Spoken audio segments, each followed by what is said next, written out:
This is just... Okay.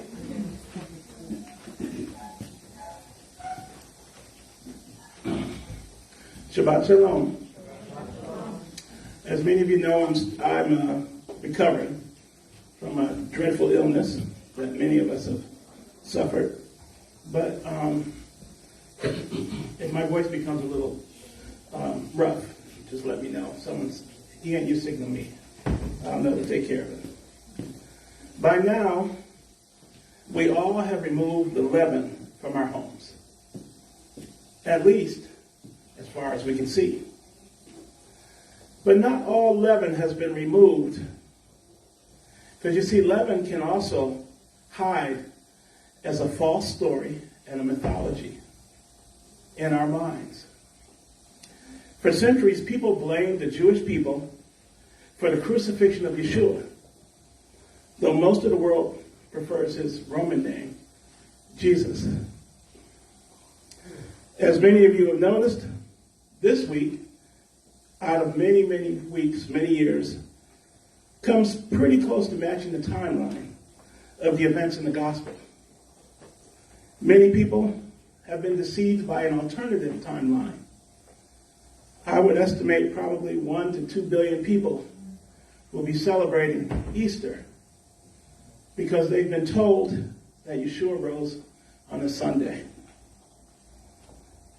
Now I know, and you know, or else you wouldn't be here, that Friday to Sunday is not 3 days and 3 nights. So I won't insult your intelligence. This is not a message about what I've called the Good Friday paradox. What we're going to talk about is that leaven that still lingers. For centuries, religious people, and some not so religious, some have nothing whatsoever to do with religion, have placed the blame on the Jewish people for Yeshua being turned over to the Romans. That's not what the scripture says. And so I'm going to take you through it piece by piece. Now I have to warn you, we're going to look at all the details from a historical perspective, and it's a lot of details. But it's there for a reason. Otherwise, God would not have inspired all of the extreme details in this account. If you look at the scriptures, there's very few accounts that break it down by hour. This is one of the few. So, for those of you who take notes, you're going to need pen and paper. For those of you who are not so great at taking notes, you're probably going to be a little bit lost along the way. But I will be willing to make my notes available to you at some future date so that you can see it and follow along at your own pace. But you will need to take notes. Because what I'm going to do today is harmonize 4 Gospels. I won't read each and every line. I'll act as your narrator, your news person, if you will. Yeshua was betrayed by one of his disciples, Judas Iscariot. Now, I know many of you may not be aware that he was a zealot. All of that in our timeline, if we were looking at this week, would have taken place on Tuesday night. Because Tuesday night is the beginning of the 14th of Nisan. So let's talk about zealots for a moment. Zealots were so conservative that they believed the way to flush out the Romans from Judea was by following the example of the Maccabees. That belief persists to this very day, that a Maccabee-like king will come and flush out all the other nations. They longed for a warrior king. And when you say Messiah to most Jews today, they think a warrior king. He's going to come along and crush the nations and establish the kingdom. So, first of all, zealots were not afraid of violence. And they used it often. As a matter of fact, years later, in 68 CE, the zealots took the Temple Mount in Jerusalem and they occupied it. Almost exactly like what happened this week at the Al-Aqsa Mosque. The zealots took the mosque and And this week, they fought with the Israeli forces. But here at this time, in 68 CE, this is the Zealots now, who've taken over the Temple of Jerusalem, and they occupied it. And they were finally driven out by the Romans. And the Romans had had just enough of bloodshed that they decided, let's take away from the Jewish people that symbol that draws them to Jerusalem. So they leveled the entire platform. They pushed the stones off. There are still piles of them to this day in various areas. And they burned the temple stones, primarily because there was a lot of gold used in the building. And there was a lot of gold interlaced throughout the stones. So the best way to get that is to melt it off. But mind you, I want you to understand that during this time, many Roman soldiers actually did not want to destroy this building. Because although they had the Colosseum, they had the various buildings in Greece and in Rome, the temple was beautiful. It was otherworldly. And they knew it, and they did not want to destroy it. But the prince in charge of them, who later became emperor, enforced it, and it was done. So, Tuesday night, Yeshua celebrates, let me start my timer. Tuesday night, Yeshua celebrates the Passover early with his disciples. He sings the Hallel Psalms, and with his disciples, he returns to the garden that he loves to have a conversation with his Father and our Father. That same night, he was arrested and taken to Annas, or Ananias, depending on the version you read. But he was taken to Annas, who was the former high priest. You see, that year it was Caiaphas. So this is the first section you should add into your notes. John 18, 12 through 14, and 19 through 23. So if you were following this account using the harmony of the Gospels, this is where you would start, minus the background material I gave you. Now, that first interview was a fishing expedition, which means that he wanted to know if he could find some dirt, some guilt from Yeshua. But he didn't find any. So next, Yeshua was taken to Caiaphas' house to be accused by certain members of the Sanhedrin. They brought out uncorroborating false witnesses. You see, in Judaism, you have to have 2 or more eyewitnesses to get a conviction. They didn't have it. So they had various people come in and spout off false things. Now for this, Mark 14, 53 through 56. Matthew 26, 57 through 68. I'm going to go slowly because I was told sometimes I get a little fast. Luke 22, 54 through 65. And John 18, 24. Now, for those of you who don't know, the Sanhedrin is made up of many factions of the faith. I call it the faith because Judaism was not born yet. Judaism did not come into the world until after the fall of the temple. So at that time, it was God's faith, just the faith of the Bible. And it was made up of many factions. Sadducees, Pharisees, there were no Essenes because they just thought that those other Jews were just not conservative enough. But there were also zealots, scribes, and scholars.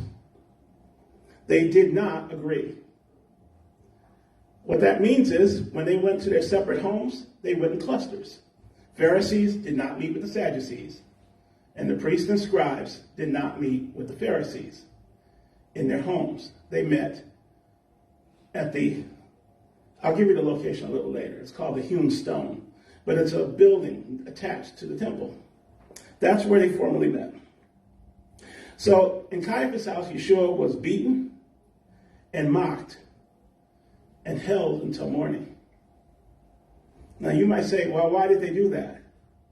Because Jewish law requires that all trials be conducted in daytime, never at night.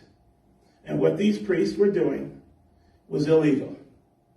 I'm not saying that from my own notes. I'm saying that even Jewish authorities acknowledge that what they did in this particular trial was illegal. It was an illegal assembly of portions of the Sanhedrin coming together to find guilt with a penalty already in mind. As a matter of fact, what they did, they had to do it swiftly, quietly at night, and not publicly. They plotted together, this is in Matthew 26, verses 4 through 5. They plotted together that they might seize Yeshua by stealth and kill him, but not during the festival, they were saying. So there would not be a mob, a riot among the people. That festival was Passover. Their weapon of choice? The ignorant Romans. Why not? You see, they didn't have the death penalty anymore with the Roman occupation. So the only way they could kill him and get away with it was to have the Romans do it. So let's go forward in the timeline. Passover morning, which for us would have been Wednesday morning, Yeshua was brought before the Sanhedrin, formally, but again, not in the chamber of hewn stone. So it was not an official Sanhedrin gathering. They met in the house of Caiaphas. And for this account, you're going to need to look at Mark 15:1, Matthew 27:1, and Luke 22:66 through 71. I should mention at this point, it's doubtful that Joseph of Arimathea or Nicodemus were there at this meeting, because both of them had known Yeshua. They were a part of the Sanhedrin, but they were not present in the house of Caiaphas, at least not according to the scripture. Nor were any of the Pharisees who would later convert to the way. There were many Pharisees who converted to the way. They were unconvinced while he was alive, but as the scripture played out in front of them, as Yeshua came back and stood among his people and among others, they converted. Now, Yeshua was taken to Pilate early in the morning. The time is not given, but it was very early in the morning, just shortly after dawn. This takes place in Mark 15:1 through 5, Matthew 27:2 through 14, Luke 23:1 through 5, and John 18:28 through 38. I should mention that the Gospels rarely synchronize like this. This is an unusual event. Normally, one guy saw it one way, another guy saw it another way. In fact, the Gospels were written when these men were in their old age.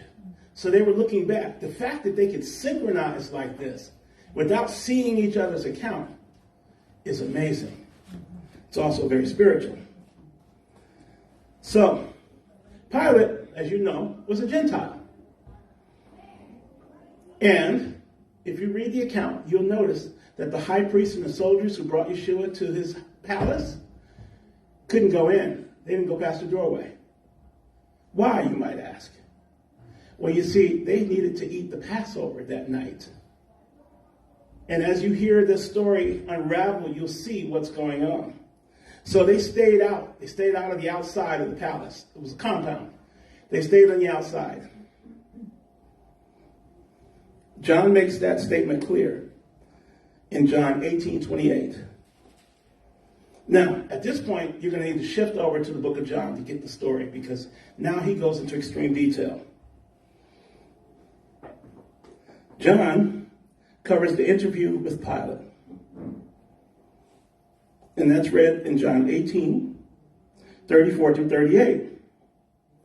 Now, after that interview, which is only covered in John, Yeshua is now taken to Herod.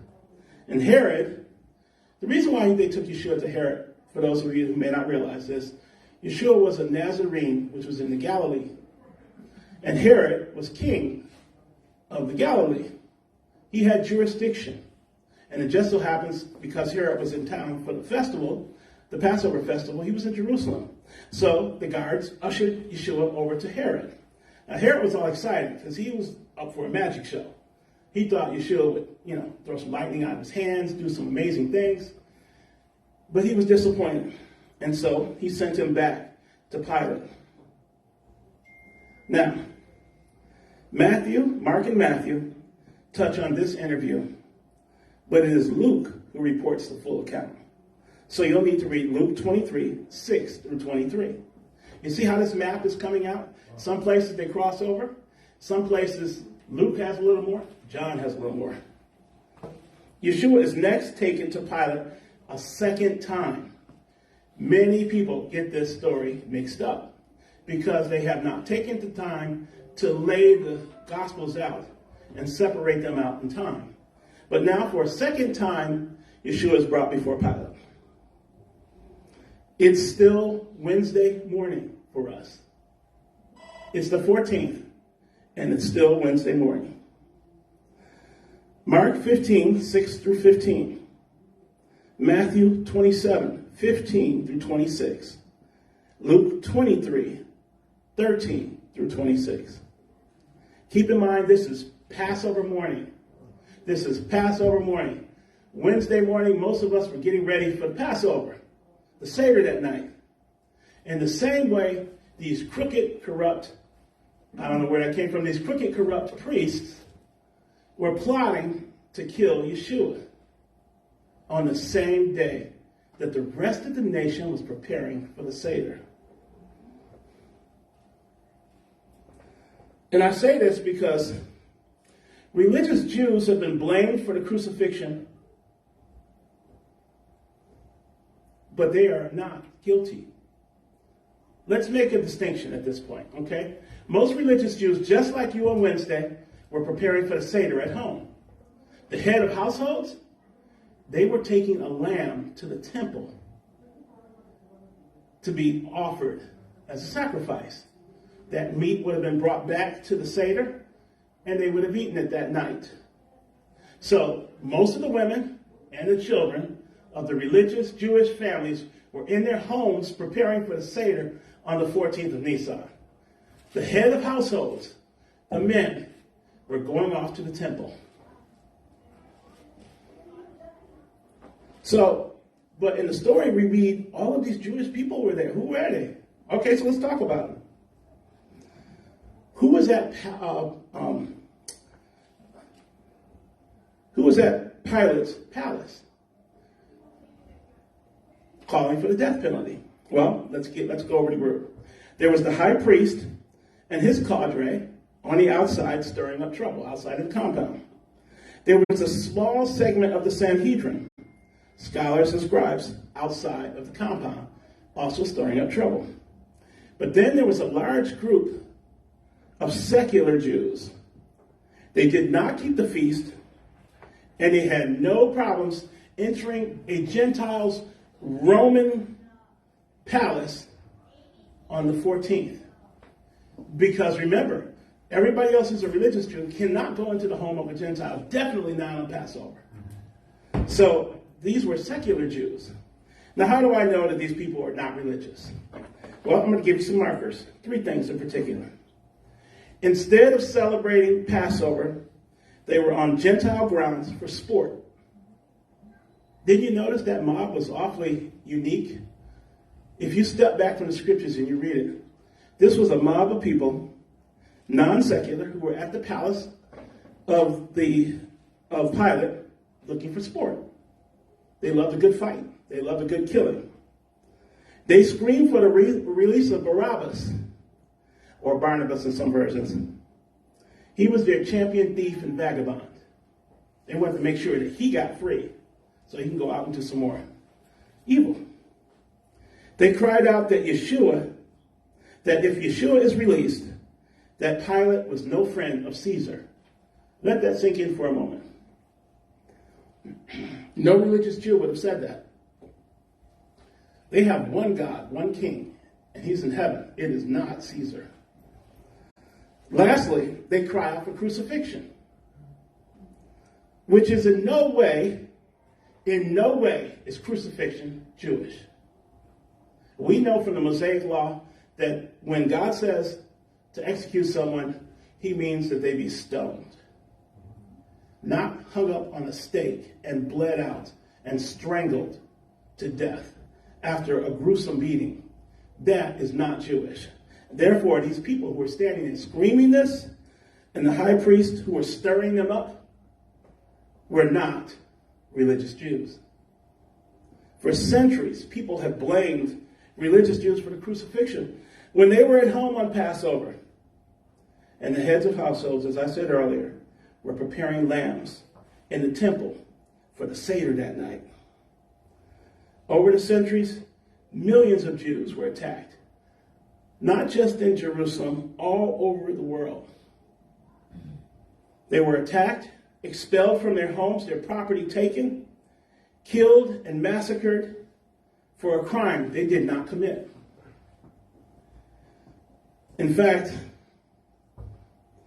the high priests and the scribes who were threatened by Yeshua's influence, they had to do all of this in the evening, at night, because they feared that the religious people would rise up and defend Yeshua. Think about it for a moment. If the mob, the people were there, couldn't have happened. No crucifixion was going to take place. Remember, it was the religious Jews who met him just a few days earlier. They took off their clothes and their palm branches, and they laid them down and covered an entire road leading into Jerusalem up to the temple. These were religious Jews.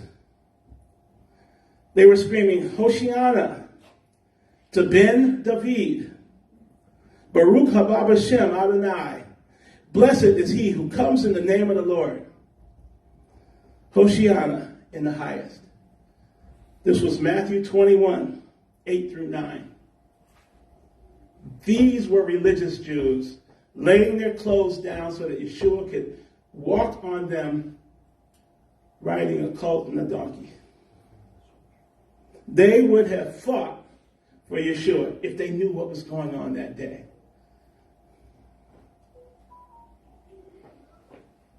Okay. Now we're looking at Wednesday morning. It's still early. Pilate examines Yeshua and he finds no fault in him. That account is in Mark 15, 6 through 1, Matthew 27, 15 through 26, and Luke 23, 13 through 25. So instead, Yeshua is beaten and taunted by Roman soldiers. Here, John's account is the best way to follow the story. You can pick that up in John 18, 39 through 19, 16. Mark covers it briefly in Mark 15, 16 through 19. And Matthew also covers it briefly in Matthew 27, 27 through 30. And now from this point, the scriptures do something astounding for an ancient literature. Absolutely astounding. Impossible. They detail with exact times, with remarkable clarity. These books were not written sitting down and comparing notes. John wrote his account many years after all the other apostles had passed away. Mark wrote his early. Matthew, who was a tax collector, wrote his, and Luke, the author of Acts, wrote his account when they were older men. So, but at this point, the scriptures synchronize. They synchronize in amazing clarity. Wednesday morning before 9 a.m. Keep in mind what has happened. He's been up all night going from house to house. And now at 9 a.m. in the morning, Yeshua, after being beaten within an inch of his life. You see the way the Romans do it? Normally I would give this in great detail, but I won't today. But the way they beat you is with leather studded with metal. So when it whips across your skin and they pull it back, it rips your skin open. So you are bleeding long before you get to the cross. Long before you get to the execution, you have bled out. So Yeshua is led off to be crucified. Mark 15, 20 through 23. Matthew 27, 31 through 34. And Luke 23, 26 through 33. And John 9, 16 through 17. Universal memory across the board, down to the hour. It is only the Ruach that can do this. Across time, across cities. Wednesday from 9 a.m. until noon. From 9 a.m. till noon, all they say is, and they crucified him. Almost word for word. Mark 15, 24 through 32. Matthew 27, 34 through 44. Luke 23, 33 through 43. And once again, the Gospel of John goes into amazing detail. John 19, 18 through 27. Above Yeshua's head, on the stake, Pilate took one last jab at this group of priests who were insisting on killing this innocent man. He wrote, and all of us know this, they call it a title. When the Romans killed you, they put a title above your stake so that everybody knew what your charges were.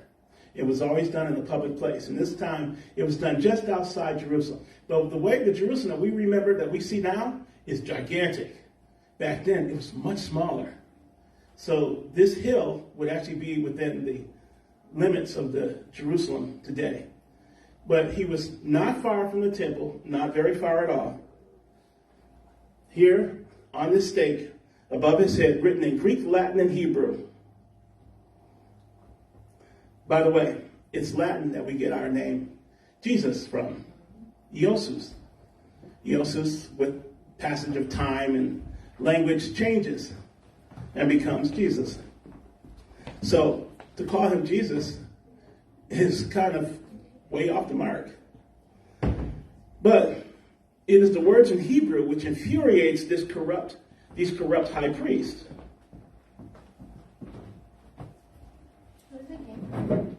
Let me read that for you. I wish I could display the Greek on screen, but basically what they say is, or what Pilate writes, is Yeshua Ha-Nazarene, King of the Jews.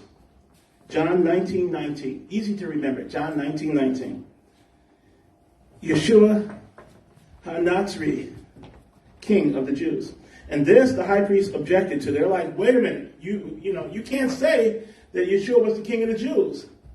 It looks bad. They wanted him to change it. As a matter of fact, if they had gotten what they wanted, it would have been even worse. Because what they asked for is that he said, let me see this with my bad eyes. He says, King, I am of the Jews. Now, I don't know about you, but when I read that in Greek, it set my mind off. Wait a minute. They want him to say that King, I am of the Jews? That says the same thing. Amazingly, I am is one of the names of the Lord, of God. So it would have been just as bad, or should I say just the same, if they had changed it. We know that I am is one of the names of Elohim. And each time Yeshua spoke those words, people around him trembled. As a matter of fact, when they went to arrest him and he said, I am, the soldiers were so terrified that they fell backwards. Seasoned warriors do not trip up and fall backwards and fall to the ground. It just doesn't happen. And these were soldiers. So now let's go forward. Wednesday from noon, darkness overtakes the land. In the gospel, in ancient times, they didn't use clocks to tell time. However, the priests kept the time so that the sacrifices were always precise. The first hour is the break of dawn, or when the first 3 stars appear in the sky. At the 6th hour, the sun is at its zenith. is what we call today 12 noon. So Wednesday at noon on the 14th of Nisan, the land of Israel went dark. Yeshua is on the stake. He has spoken to the thieves by this time beside him and asked John to care for his mother. That's in John 19. Now let's pick up with the parallel in the other accounts. Mark 15, 33 through 37. Matthew 27, 45 through 50. Luke 23, 44 through 46. Give us details at this point. Each one of those accounts. You can't read one book and get the full understanding, which is why people are able to create these mythologies for us. At 3 p.m. on Passover, a Sabbath day, Passover, a Sabbath day. As a matter of fact, the Sabbath day to the Lord, Yeshua gives up his life. Exactly 3 p.m.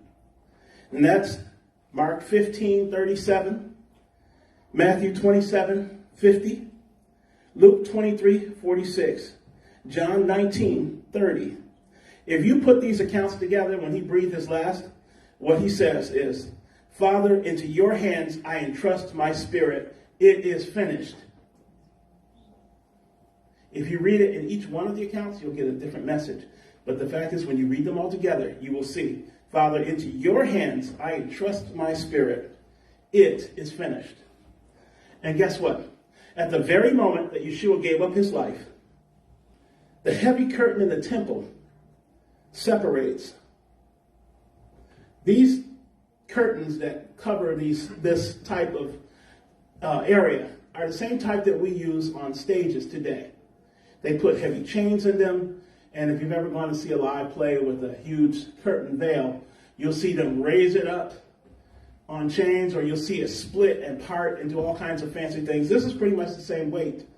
It's too heavy for a person to carry by themselves. If it fell, it would crush you. So, this veil was torn in half from top to bottom. At that very moment, let's set the stage for you a little better. At 3 o'clock, the very moment, the first Korban Pesach, or the first Paschal lamb, was being slaughtered across town in the Holy Temple. Just across town, at 3 o'clock, the first Paschal lamb is being slaughtered in the Holy Temple. The lambs are being slaughtered. Their blood is collected in round bowls and passed from one priest to the next until the last priest sprinkles the blood on the altar. Also during this time, a quorum of at least 30 people stand by as a witness. And the Levites are singing the Halal Psalms, Psalms 113 through 118 with brass instruments. If you were on the hill where Yeshua was, you would have heard this. So did the soldiers. Missing that year was the high priest Caiaphas, because he was cross town mocking the son of Elohim, challenging him to save himself. The last Hallel song by the Levites during the Paschal Lamb offering ends in these words: You are my God, and I will praise you. You are my God, I will exalt you.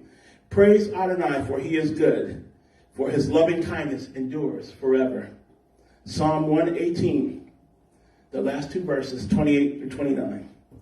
All those in the temple grounds, unaware of what was going on just across town, that Yeshua had given up his life, would have heard and seen a very unusual miracle. The torches that were lighting up during the darkness so that the sacrifices could take place would have begun to shake, followed by the shaking of the earth. They would have heard stones breaking in the distance from the graveyards, and they would have seen the giant temple veil torn. All of this at 3 o'clock. Some of those religious Jews at home who were preparing for the Seder, some of them would have heard a knock on their door, and loved ones who had died were now risen, covered in burial cloth.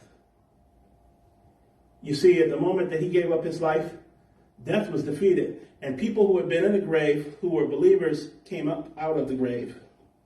Not all, some. The battle-hardened centurion and the soldiers who were watching over Yeshua saw the darkness, They could hear the music from the temple, and they heard the stones breaking all around them, and they felt the earthquake, and they were terrified.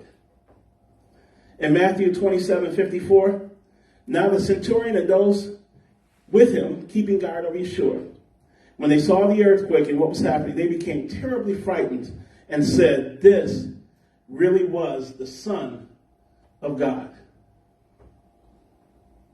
This is from battle-hardened centurions. Yeshua passed away Wednesday at 3 p.m. and he remained in the grave 3 days and 3 nights. On the Sabbath day at 3 p.m., he was raised by the Ruach Kodesh. The Holy Spirit raised him to life. Tonight, at what will be 3 p.m., Yeshua will be raised from the dead before the sun sets, before the Sabbath is finished, before the Havdalah candle is lit. The Ruach Kodesh quickened the soul of a man who committed no sin. Yeshua is forever the Lord of the Sabbath. He was the firstborn of the Father. There had never been a son of man who transitioned to eternal life. Because there was no sin in him, death had no power over him. And in the process, a curse was broken. Death, for the very first time, was defeated. A second Adam had completed the training that the first had failed to do. And now he alone was worthy. When I was listening to the worship this morning, I couldn't help but hear these words echoed. And I thought, okay, I know that what I wrote was right because it was reflected in the music. Mm-hmm. Yeshua, the only begotten Son, had become a new creation.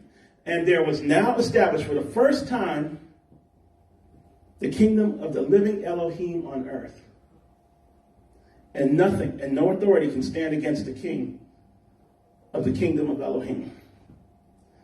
Matthew states after the Sabbath in early Sunday morning that the women, the female disciples, returned to Yeshua's tomb to dress the body. Keep in mind, these women are coming to the tomb. It's early in the morning. The curfew that the Romans had set is over, so they can go out Sunday morning. But Yeshua's already risen. And the stone that was guarding the tomb was still intact with the Roman seal. The soldiers were still there. As a matter of fact, the stone was on a track. They made a tunnel so they could move the stone back and forth. It was designed in such a way that the stone would roll in place. It was easy to put in place. It was almost impossible to reverse uphill. That stone was very large. So, what happened? Just as the female disciples approached, an angel came and with a great earthquake rolled back the stone. The soldiers froze in fear and acted as dead men. This account you can read in Matthew 28, 5-6. The angel answered the women and said to them, "Do not be afraid, for I know you are looking for Yeshua, who was crucified. He is not here, for he is risen. Just as he said, come, see the place where he was lying." This resurrection is the reason why countless lambs have been slain at Passover. Elohim has been saying to Father Abraham and to all of his descendants, I will provide the lamb, my son, whom I love. Him I will not spare, so that there will be peace between Father and his children. Now, this is not a Gentile gospel. This is not an Easter message. This is not a Gentile gospel. It never was, and it will always be a Jewish gospel about a Jewish rabbi who came to redeem his family and establish an everlasting kingdom, and that he grafted into his family all who believe in him. I hope this helps for those of you who have asked me, when did Yeshua die? And when did he rise? Like I said, I'll try to make these notes available to you. Maybe I'll put them together into a nice little diagram or something so you can always refer to them every year. Shabbat Shalom.